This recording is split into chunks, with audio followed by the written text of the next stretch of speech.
கோவையில் தமிழ்நாடு சுதேசி வெள்ளையன் வியாபாரி சங்கம் 2ஆம் ஆண்டு கொடியேற்றும் விழா நடைபெற்றது.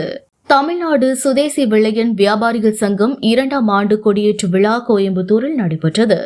இவ்விழாவிற்கு கோவை மாவட்ட தலைவர் கோவை தியாகராஜன் அவர்கள் தலைமை தாங்கினார்.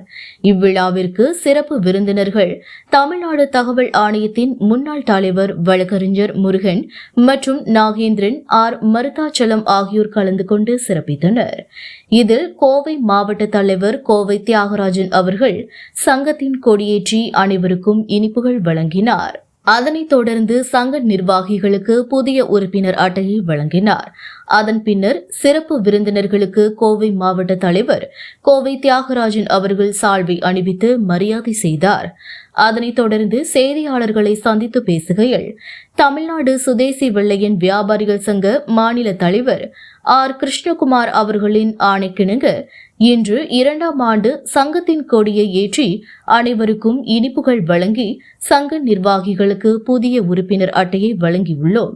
அதேபோல் கோவை மாவட்டத்தில் சங்க நிர்வாகிகள் அனைவரும் மே 5ஆம் தேதி சென்னையில் நடைபெறும் மாநாட்டிற்கு குடும்பத்துடன் கலந்து கொள்வோம் என்று கூறினார். அதேபோல் மக்கள் இன்று மிகவும் அவதிப்படும் நிலையில் கேஸ் பெட்ரோல் தட்டுப்பாடுகள் வந்துள்ளதால் தமிழக அரசு அதை சரி செய்ய வேண்டும் என்று கேட்டுக்கொண்டார்.